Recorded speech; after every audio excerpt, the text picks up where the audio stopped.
آگے ہے قدم پیچھے ہے نظر، جانا تھا کہاں جاتے ہیں کدھر، مبہم ہے یہاں خود سمت سفر، نیرنگ زمانہ کیا کہ۔ بسم اللہ الرحمن الرحیم۔ السلام علیکم ورحمۃ اللہ وبرکاتہ۔ خدائے لم یزل آپ کو اپنے حفظ و امان میں رکھے۔ محترم سامعین و ناظرین،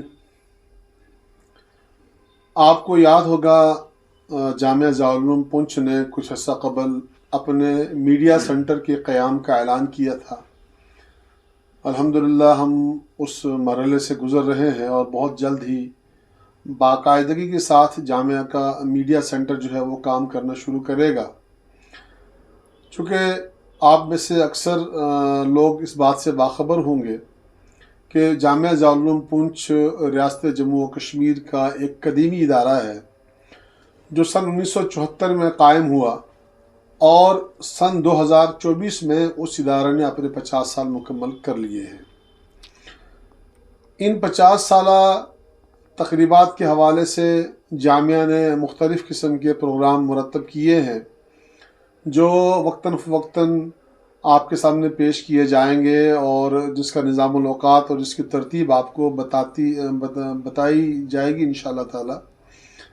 البتہ اس میں سے ایک اہم سلسلہ جو ہم نے شروع کیا ہے وہ ہے کچھ ایسی شخصیات سے آپ کو روبرو کرانا مقصود ہے جو سن 1974 میں باحیات تھے اور جنہوں نے جامعہ کو قائم ہوتے دیکھا، پھر جامعہ کو پروان چڑھتے دیکھا، اور پھر جامعہ کو 50 سال مکمل کرتے ہوئے بھی دیکھا۔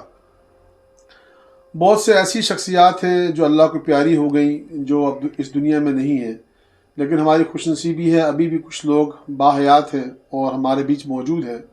انہی میں سے ایک شخصیت ہے مولانا علی اکبر خان صاحب، جو ہمارے علاقے کی ایک بزرگ شخصیت ہے۔ اور خاص بات یہ ہے کہ مولانا علی اکبر صاحب جو ہیں وہ بانی جامعہ مولانا غلام قادر صاحب کے رفیق سفر بھی ہیں، رفیق درس بھی ہیں، اور ان کا تعلق بھی اسی گاؤں سے ہے جس گاؤں سے مولانا غلام قادر صاحب کا تعلق ہے۔ تو گویا یہ ان چند لوگوں میں سے ہیں جنہوں نے مولانا غلام قادر صاحب کے ساتھ اپنا بچپن بتایا۔ ان کی بہت سی بچپن کی یادیں مولانا کے ساتھ جڑی ہوئی ہیں، اور پھر جب یہاں سے حالات ایسے بنے کہ مولانا غلام قادر صاحب کو ہجرت کرنا پڑی اور اپنی تعلیم کو جاری رکھنے کے لیے اپنا گھر بار چھوڑنا پڑا، اس وقت جو لوگ ان کے ہمراہ تھے یہاں سے نکلے، ان میں 2 لوگ تھے۔ ایک تو مولانا علی اکبر خان صاحب تھے اور دوسرا مولوی ولی محمد خان صاحب تھے۔ یہ وہ دونوں لوگ تھے جو اس وقت مولانا غلام قادر صاحب کے ساتھ یہاں سے نکل پڑے، اور پھر ہوتے ہوتے یہ لوگ دیوبند پہنچے اور پھر آگے تعلیم کا سلسلہ جاری ہوا۔ تو آج ہم نے ان کو زحمت دی ہے۔ مولانا بہت بہت شکریہ، آپ تشریف لائے، اور پہلا انٹرویو آج ہم آپ سے کر رہے ہیں۔ تو میرا پہلا سوال آپ سے یہ ہے مولانا کہ چونکہ آپ کا اور مولانا غلام قادر صاحب کا گاؤں ایک ہے، تو بہت سی بچپن کی یادیں آپ سے جڑی ہوئی ہیں۔ آپ کی عمر بھی لگ بھگ برابر ہے اور تجربہ بھی لگ بھگ برابر ہے۔ پھر آپ ان لوگوں میں سے ہیں جب والد صاحب نے، مولانا غلام قادر صاحب نے اسکول سے 8ویں پاس کی، اس کے بعد آپ لوگوں کا مشورہ ہوا، پھر آپ یہاں سے نکل گئے تعلیم حاصل کرنے کے لیے، اور ہوتے ہوتے آپ دیوبند پہنچ گئے۔ میرا سوال آپ سے یہ ہے کہ وہ بچپن کی کیا یادیں تھیں جب آپ گاؤں میں اکٹھے رہتے تھے؟ آپ کا پڑوس بھی ایک تھا، بچپن بھی ایک تھا، حالات بھی ایک جیسے تھے۔ تو مولانا کا خاندانی پس منظر کیا ہے؟ مولانا کی ذات کا بچپن کیسا تھا؟ اور وہ کون سے حالات تھے جن حالات میں آپ نے یہاں سے اس مشکل دور میں، جب کہ یہاں کوئی علم کا چرچہ نہیں تھا، تعلیم کی قدر نہیں تھی، تعلیم کے لیے کوئی شوق و جذبہ نہیں لوگوں میں ہوتا تھا، وہ کون سے حالات تھے کہ پھر آپ کو یہاں سے ہجرت کرنی پڑی؟ بسم اللہ الرحمن الرحیم، الحمد للہ رب العالمین، وصلی اللہ علی النبی الکریم۔ مولانا سید احمد حبیب صاحب، آپ نے مولوی صاحب کے تعلیمی سفر سے متعلق بات کی ہے، تو یہ تو لمبی بات ہے، البتہ میں صرف 2 چیزوں کی طرف بات کروں گا آپ کے سامنے ایک مولانا غلام قادر صاحب مدد اللہ العالی کی ذات سے متعلق اور تھوڑا سا سفر کا مسئلہ۔ تقریباً 1962 یا 63 کی بات ہے۔ ہم گاؤں کے رہنے والے، ہمارے علاقے کا نام مندہار ہے اور رقبہ گوتریاں، اور مولوی صاحب اور میں ایک ہی گاؤں کے رہنے والے ہیں، پڑوسی ہیں۔ بچپن پہ سے ہی ہمارا ساتھ رہا ہے۔ حضرت مولانا غلام قادر صاحب کا تعلق ہمارے علاقے کی ایک معزز گرانے سے ہے، اور دنیاوی اعتبار سے بھی ان کو سیادت حاصل تھی، دینی اعتبار سے بھی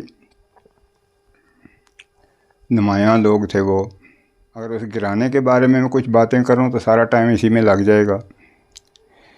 البتہ اتنا میں ضرور کہوں گا کہ حضرت مولانا ایک اچھے بستے رستے خوشحال گرانے کے چشم چراغ ہیں۔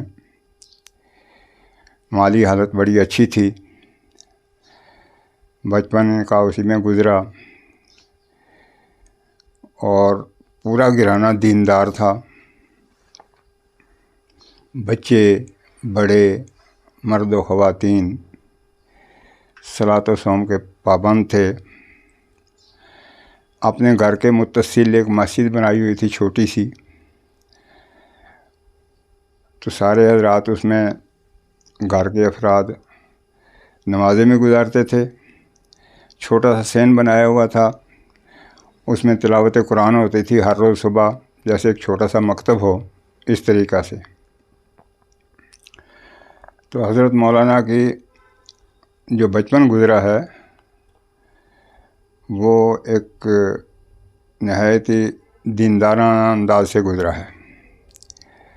ماں کی گود میں بچپن گزرا، ماں بھی دیندار۔ بڑے بھائی صاحب ان کے جو تھے، چونکہ ان کے ساتھ ہی میں رہا ہوں، وہ ہمارے گاؤں کے پریزیڈنٹ بھی تھے اور امن کمیٹی کے چیئرمین بھی تھے، اور لوگوں کے فیصلے بھی کرتے تھے۔ امن کمیٹی ڈی سی صاحب نے مقرر کی تھی، اس کے لیے باضابطہ چوکیدار مقرر تھا۔ ہر ہفتے میں میٹنگ ہوتی تھی، اس کی کارروائی چوکیدار لے کر آتا تھا۔ 3 کاپیاں بنا کر ایک ڈی سی صاحب کے پاس، ایک تحصیل آفس میں اور ایک ایس پی آفس میں جاتی تھی، تو دستخط ان کے ہوتے تھے اس کے اوپر۔ اس طرح سے ان کی خوشحالی کا بھی یہ حال تھا کہ جب بھادون کا مہینہ ہوتا تھا تو ہمارے علاقے میں لوگ، چونکہ غربت تھی، اکثر و بیشتر ایسا تھا کہ جو اڑوس پڑوس کے لوگ گھر سے کمزور تھے، تو اس وقت اپنے گھر سے یہ دھان دیتے ہوتے تھے، اس کو منجی کہتے ہیں، مطلب چاول جسے نکلتے ہیں، 5 سیر ہر ایک آدمی کو دیتے تھے کہ بھئی یہ تھوڑا لوگ پسماندہ ہیں، غریب ہیں، چلو ان کا گزارا ہو جائے گا، اور وہ فری دیتے تھے، اس کی کوئی قیمت نہیں لیتے تھے۔ یہ بات بھی ان کے گھرانے میں تھی۔ بچپن تو گزارا والدہ کی گود میں، اور دینداری کی حالت میں انہوں نے آنکھ کھولی۔ بچپن گزر گیا، لڑکپن آیا، اب تعلیم کا مسئلہ تھا۔ اللہ پاک نے مولوی صاحب کو یعنی فطری طور پر ہی بہت ساری خوبیوں سے نوازا ہے۔ معقولیت پسندی بھی ان کے اندر موجود تھی، ذہانت بھی تھی، قائدانہ صلاحیت بھی تھی۔ تو ان کا داخلہ پونچھ ہائی اسکول میں کروایا، جو آج کل ہائر سیکنڈری ہے۔ اس سے اوپر یہاں تعلیم نہیں تھی اس وقت۔ تو مولوی صاحب اچھے نمبرات میں پاس ہوتے رہے۔ اس کے بعد گھر والوں نے ایک پلان بنا لیا کہ یہ ذہین بچہ ہے، لہذا اس کو تجارت میں لگائیں گے۔ ابتدائی دور پر کچھ تھوڑا سا انہوں نے دکانداری بھی کی، لیکن کسی بڑی تجارت کے کھولنے کا ان کا ارادہ تھا۔ مولوی صاحب کا جو مزاج تھا، بچپن سے ہی ان کا دینی مزاج تھا، وہ چاہتے تھے کہ میں دین سیکھوں اور دین کا کام کروں۔ اس کے بارے میں انہوں نے مولوی ولی محمد خان، ہمارا ایک پڑوسی ایک ساتھی ہے، ان کو بلایا اور ان سے کہا کہ بھئی ہم یہاں اپنی زندگی بیکار ضائع کر رہے ہیں، تو ہمیں چلنا چاہیے کہیں دین سیکھنے کے لیے۔ میرا کہا کہ اس کے پاس جاؤ، اس کو بھی تیار کرو۔ مولوی ولی محمد خان میرے پاس گئے، انہوں نے کہا جی مولوی صاحب نے مجھے بھیجا ہے کہ بھئی پڑھنے کے لیے چلنا ہے، تو اس کے لیے تیاری کر لو۔ میں نے کہا جی پڑھنا کیسے ہے؟ دین سیکھنا تو ضروری ہے، لیکن کیسے سیکھیں گے جب کہ پونچھ میں کوئی باضابطہ مدرسہ ہے ہی نہیں ہے، انتظامی کوئی نہیں۔ میں نے سنا ہے کہ وہاں یو پی سی پی کوئی علاقہ ہے، کوئی ولایت ہے، اس میں جا کر پڑھتے ہیں لوگ، تو ہم کیسے وہاں پہنچیں گے؟ انہوں نے کہا جی مولوی صاحب نے مشورہ دیا ہے، بہرحال ان سے مل لیں۔ میں مولوی صاحب سے ملا، مولوی صاحب نے میری بھی ذہن سازی کی، اس پر دل تو میرا بھی چاہتا تھا، لیکن حالات گھریلو ایسے تھے کہ ہم کنٹرول لائن پر رہتے تھے، تو وہاں سے اگر کوئی 2-4 دن کوئی غائب ہو آدمی تو آرمی پوچھتی تھی، اس طرح گھر والے جانے نہیں دیتے تھے، یہاں کوئی مدرسہ تھا نہیں، یہ پریشانی تھی۔ تو میں نے مولوی صاحب سے بھی اسی طرح عرض کیا کہ اگر ہم جائیں گے یہاں سے، تو ہم نے تو آج تک کلائی کا پل بھی نہیں دیکھا، تو ہم کیسے وہاں پہنچیں گے؟ کیا طریقہ کار ہوگا؟ فوج والے آ کر گھر والوں سے پوچھیں گے،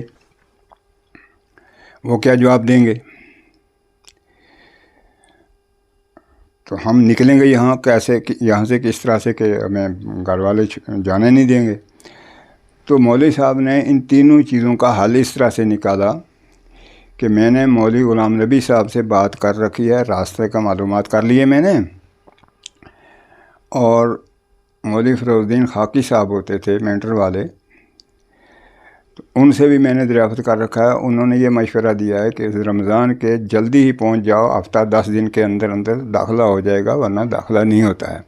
تو راستے کے معلومات میں نے لے لی ہیں ان سے، تو آپ بے فکر رہو، تیاری کر کے آ جاؤ۔ ہم یہاں سے عید کے دن نکلیں گے تو گھر والے سوچیں گے نماز پڑھنے کے لیے گئے ہیں، تو ہم پونچھ آ گئے نماز پڑھنے کے لیے۔ ایسا ہی کیا، پونچھ آ کا ہم نے نماز پڑھی عید کی۔ اب چونکہ ڈر لگتا تھا کہ گھر والے کسی وقت بھی پکڑ لیں گے آ کر، تو اسی دن ہم یہاں سے نکلے رجوری کے لیے۔ رات ہم رجوری ٹھہرے، صبح سے وہاں گاڑی پکڑی تو ہم جموں پہنچ گئے عصر کے ٹائم پر۔ ہمارا پیچھا کرنے والے جو تھے، ایک خواجہ اکبر جو صاحب تھے، مولوی صاحب کے بھتیجا لگتے ہیں، عمر میں ان سے بڑے ہیں۔ ایک ولی محمد خان کا بڑا بھائی تھا، الف خان ان کا نام تھا۔ یہ دونوں یہاں سے گاڑی بیٹھے، 12 گھنٹے لگتے تھے اس وقت پونچھ سے جموں تک جانے کے۔ یہ مغرب کے ٹائم جموں پہنچے تو ہم نے رات ہی وہاں سے ٹکٹ لی، ہم پٹھان کوٹ نکل گئے وہاں سے۔ اس میں دو بات، ایک تو یہ کہ آپ نے راجوری کا ذکر کیا، اور میں نے والد صاحب سے ذکر سنا ایک چھوٹے سے واقعے کا کہ جب اس ہوٹل میں رات کو آپ نے قیام کیا، لڑکپن کا زمانہ تھا، لیکن سنجیدگی اور شعور کی بات ہے، بالغ النظری کی بات ہے۔ اس رات کو جب آپ اس پرانے سے ہوٹل میں بس اڈا راجوری پر آپ ٹھہرے ہوئے تھے اور ایک سفر پر آپ نکلے تھے، ایک بیگانگی کا عالم تھا، ایک پریشانی کا عالم تھا، اور منزل کا پتہ نہیں تھا، وہاں کوئی ایسی بات ہوئی تھی کہ جو ہم میں سے پڑھ پائے گا یا نہیں پڑھ پائے گا، وہ بچوں کو، دوسرے کے بچوں کو پڑھائے گا؟ ایسا کیا واقعہ وہاں آپ نے بیٹھ کر جو آپ نے ڈسکس کیا دوستوں نے؟ جی تھوڑا سا بیچ میں سے شارٹ کی بات کہ چونکہ ٹائم بہت لگ جاتا ہے. جی پہلی بات تو یہ تھی کہ میں نے مولوی صاحب سے دریافت کیا تھا کہ بھئی ہم پڑھنے کے بعد کیا کریں گے. تو مولوی صاحب نے اپنا ارادہ ظاہر کیا تھا کہ میں اگر اللہ نے مجھے کامیاب کر دیا، تعلیم میری مکمل ہو گئی، تو میں واپس آ کے اپنے علاقے میں دین کی خدمت کروں گا. اللہ نے ان کی بات وہ قبول کر لی. تو ارادہ مستقل تھا، چونکہ ایک تو کوئی آدمی عزم صمیم کر لے، استقلال ہو، بھروسہ خدا پر ہو تو اللہ کامیاب کر دیتا. اللہ کا غیر مرئی ہاتھ اس کے سر پہ آ جاتا ہے، پھر وہ ہاتھ پکڑ کے، انگلی پکڑ کے منزل مقصود پر پہنچا دیتا ہے. واتقوا اللہ ویعلمکم اللہ. تو ارادہ صحیح تھا ان کا. پھر یہی بات بھی ہوئی کہ بھئی ہم تو جا رہے ہیں، ابھی تو منزل کا کوئی پتہ ہی نہیں، منزل کہاں ہے، کہاں جانا ہے. جا تو رہے ہیں پڑھنے کی نیت سے، تو اگر ہم سے کوئی نہ پڑھ سکے تو کوئی واپس آ جائے تو اس کے بارے میں جو پڑھ جائے گا، تو مولوی صاحب نے یہ کہا تھا کہ جو بھی ہم میں پڑھ کے واپس آئے گا، ہم نے یہ کہا تھا کہ جو نہیں پڑھ سکیں گے ان کے بچوں کو پڑھانا ہے آپ. حالانکہ آپ خود بچے تھے ایک طرح کے زمانے میں. ہاں لڑکپن کا زمانہ تھا. جی لڑکپن تھا اس وقت. ہاں لیکن یہ فیصلہ ہوا کہ جو ہم میں سے نہیں پڑھ سکے گا اس کے بچوں کو وہ پڑھائے گا جو تعلیم حاصل مکمل. یہ ایسا ہی ہوا تھا. رجوری کچھ اور باتیں بھی ہوئی، بہرحال میں بیچ میں چھوڑتا ہوں، باتیں لمبی ہو جائیں گی. پھر یہ ہوا کہ جب یہاں سے آپ راجوری پہنچے تو وہ گھر پہنچے. جب گھر آپ کو نہیں پایا تو دوسرے دن وہ یہاں سے جموں نکلے. تو آپ راجوری پہنچے تو وہ یہاں سے نکلے. جب آپ جموں پہنچے تو آپ پٹھان کوٹ پہنچ چکے تھے. اب ہم نے رات ہی ٹکٹ کٹا لی، وہاں سے ہم پٹھان کوٹ پہنچ گئے. اس زمانے میں پٹھان کوٹ سے ٹرین جاتی تھی، جموں سے ٹرین نہیں جاتی. جموں ٹرین نہیں جاتی تھی. ہاں یہ بات، جموں نہیں آتی تھی ٹرین اس وقت. ہوا یہ کہ ہم پٹھان کوٹ پہنچے اور ہمارا پیچھا کرنے والے جموں پہنچے. پٹھان کوٹ بھی جا کر ہمیں کچھ اپنا وہ گھبراہٹ تو تھی کہ کوئی بھی آ جائے گا پکڑے گا. اب پریشان تھے ہم. وہاں سوچ رہے تھے، آگے ہے قدم پیچھے ہے نظر، جانا تھا کہاں جاتے ہیں کدھر، مبہم ہے یہاں خود سمت سفر، نیرنگ زمانہ کیا کہیے. خوف تھا کہ پیچھے سے پکڑیں گے. تو سوچ رہے تھے اب کیا کریں، یہاں سے جائیں کہاں، کبھی نکلے نہیں گھر سے. تو اللہ کی مدد آئی. ایک آدمی ہمیں دیکھ رہا تھا، ہم پریشانی کے عالم میں. وہ آیا ہمارے پاس، اس نے مولوی صاحب سے بات کی. چونکہ ہماری بات چیت کرنے والے یہی تھے، گویا اس وقت تو یہ نہیں تھا ہمیں پتہ کہ ذمہ دار بنانا چاہیے کسی کو سفر میں یا کیا ہے، لیکن یہ ذرا ہوشیار تھے بات چیت کرنے میں. تو اس سے بات کی. وہ آدمی کہنا کہاں جانا ہے آپ نے اور کہاں سے آئے ہو. مولوی صاحب نے بتایا کہ ہمارا ارادہ پڑھنے کا ہے، ہم پونچھ سے آئے. اس نے کہا بھئی ایسے کرو، جانا کہاں ہے تمہیں پتہ نہیں ہے، بہرحال یہ جو ٹرین یہ جا رہی ہے تو اس میں بیٹھ جاؤ آپ، اس کے ڈبے میں. یہ آپ کو صبح سہارنپور پہنچا دے گی، اور وہاں سے چاہے دہلی چلے جانا، چاہے یو پی چلے جانا، وہاں سے آپ کو آگے گاڑی مل جائے گی. تو ہم رات ہی اس گاڑی میں بیٹھ گئے.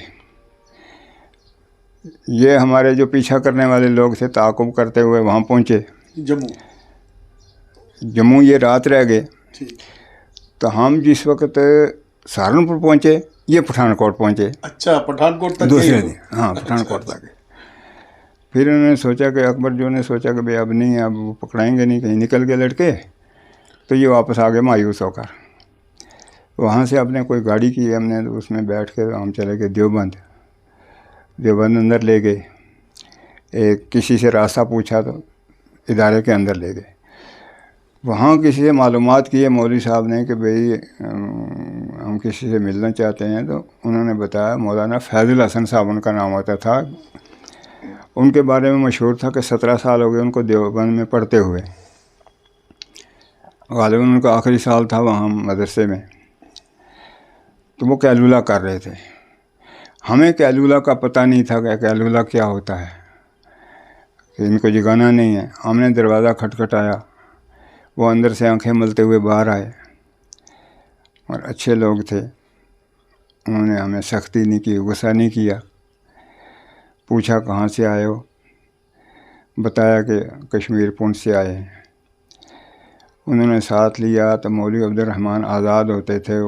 وہ بھی اس سال ان کا میرا خیال دورہ حدیث تھا, تو ایک مسجد میں وہ امامت کرتے تھے. اس مسجد میں پہنچایا, وہاں پہنچا کے وہ واپس چلے گئے اپنے کمرے میں. کیونکہ مولانا فیض الحسن صاحب راجوری سے تھے اور مولانا عبد الرحمن آزاد غالباً اصلاً پونچھ سے تھے. اب تو ان کے بیٹے وادی میں خدمات انجام دے رہے ہیں, یا ان کے داماد. اس بارے میں معلومات نہیں ہے مجھے کہ وہ کہاں کے رہنے والے تھے. البتہ وہ بعد میں سری نگر کہیں پڑھاتے رہے ہیں, اتنا پتہ ہے.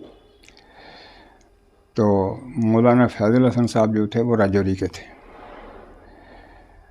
بہرحال مولوی عبد الرحمن صاحب نے ہمیں دیکھا, ہمارے کپڑے میلے ہوئے تھے راستے میں. انہوں نے کپڑے بھی آپ نے دیے, صابن دیا, بتایا کہ آپ نہا دھو لو, کپڑے بھی صاف کر لو, اور میں تمہیں لے چلتا ہوں کہیں داخلہ کروانے کے لیے. تھوڑا سا ناشتہ بھی کروایا انہوں نے. پھر ساتھ لے کر وہ چلے گئے ہمیں ایک مدرسہ ہے وہاں تاولی کے نام سے. وہاں ایک محتمم صاحب تھے, معمر بزرگ تھے. تو کھانے کا ٹائم تھا دوپہر کا. ان کے ساتھ اور علماء بھی تھے ساتھ بیٹھے ہوئے, کھانا کھا رہے تھے. بچے ابھی تک مدرسے میں نہیں آئے تھے, ابھی چھٹیاں تھیں رمضان کی. کھانے کے بعد ہم نے تو بالکل 2 لقمے کھائے. خوف تھا کہ داخلہ ہوگا نہیں ہوگا, آگے کیا بنے گا ہمارا, اور ہم کھانا زیادہ کھائیں گے تو شاید یہ کچھ برا محسوس کریں. تو 2 لقمے پر ہم نے بس کر دی.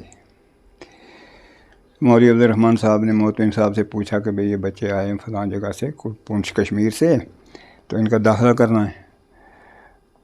انہوں نے کہا جی میں نے داخلہ اب میرے پاس پورا ہو گیا ہے, اب اور گنجائش نہیں ہے میں داخلہ کروں, کسی دوسرے مدرسے میں آپ لے جاؤ ان کو. گھبراہٹ ہو گئی. پہلے ہی سفر کی تکان بھی تھی, تو ادھر سے ہونٹ خشک ہو گئے اور کہ بھئی اب کیا بنے گا. اٹھ کر چلنے لگے تو باہر دیکھا وہاں بڑے بڑے سینگوں والے بیل تھے بیٹھے ہوئے 2. تو ہم نے کہا مولوی عبد الرحمن صاحب سے کہ بھئی آپ ایسے کرو, شاید یہ زمینداری بھی ہوگی ان کی, یہ زمینداری کرتے ہوں گے تبھی انہوں نے بیل باندھے ہوئے یہاں پہ. تو آپ ان سے کہو کہ ہم آپ کی زمینداری کر دیا کریں گے, تو دن کو ہم کام کریں گے, رات ہمیں پڑھا دیا کرو. ہمیں اس بارے میں کوئی یہ پتہ نہیں تھا کہ بھئی ٹائم ٹیبل ہوتا ہے, نظام کیا ہوتے ہیں ان کے. بہرحال مجھے پتہ نہیں تھا. مطلب اس حد درجہ تک شوق اس وقت تک غالب تھا کہ کچھ بھی کیسے بھی کر کے ہمیں ہم کام کریں اور ہمیں پڑھا دیں, چاہے اس کے لیے ہمیں کھیتی باڑی کرنی پڑے یا مزدوری کرنی پڑے, کام کرنا پڑے. مطلب ذہنی طور سے آپ لوگ پوری طرح تیار تھے. مولوی عبد الرحمن صاحب نے کہا گھبراؤ مت, داخلہ ہو جائے گا, کہیں نہ کہیں لے چلیں گے آپ. حوصلہ دیا انہوں نے, حوصلہ دیا انہوں نے. ماشاءاللہ, اچھے لوگ تھے, اللہ جزائے خیر دے ان کو. آمین. وہ ہمیں لے کر چلے گئے مظفر نگر سے آگے ایک جگہ ہے تیسا گاؤں ہے. تیسا سے دائیں ہاتھ میں مڑنا ہوتا ہے تو نیچے آگے تیوڑا گاؤں آتا ہے. وہاں تیوڑا گاؤں کے کھیت میں ایک جگہ ایک مدرسہ تھا چھوٹا سا بنا ہوا, ابتدائی میں تھا وہ. وہاں لے کر بہت بڑا مدرسہ ہو گیا ماشاءاللہ. سنا ہے کہ بڑا مدرسہ ہے اب تو وہ. بہت بڑا مدرسہ. جی, اس میں لے کر گئے. وہاں اس وقت مولوی ایوب صاحب ہوتے تھے, وہ باغوں والی کے رہنے والے تھے, گاڑے تھے قوم کے وہ. جی, بعد میں پھر اور بھی استاد آ گئے تھے. ایک حافظ یعقوب صاحب تھے, بعد میں قاری حنیف صاحب بھی آ گئے تھے, ایک ماسٹر صاحب نفیس الحسن آ گئے تھے. لیکن شروع میں وہ 2 ہی استاد تھے, ایک مولوی ایوب صاحب تھے, ایک حافظ یعقوب صاحب, 2 ہی تھے اس وقت. ان سے بات کی مولوی عبد الرحمن صاحب نے, داخلہ ہو گیا ہمارا. دوسرے دن وہ جو حافظ صاحب تھے ان کا والد تھا وہاں کا خزانچی مدرسے کا. اس نے کہا جی ان کشمیریوں کو نکال دو. کیوں نکال دو؟ یہ کھانا بہت کھاتے ہیں اور بعد میں بھاگ جاتے ہیں, اس لیے ان کو نکال دو. تو وہ خزانچی صاحب دوسرے دن آئے, داخلے کے بعد دوسرے دن آیا. وہ وہاں رہتا نہیں تھا مدرسے میں, وہ مولوی بھی نہیں تھا وہ. اچھا, وہ گاؤں میں محتمم صاحب بھی گاؤں کے تھے, وہ بھی لیکن موتین صاحب بڑے دیندار آدمی تھے، عالم نہیں تھے. شكرا يا ربي شكرا هديت قلبي شكرا نورت ضربي شكرا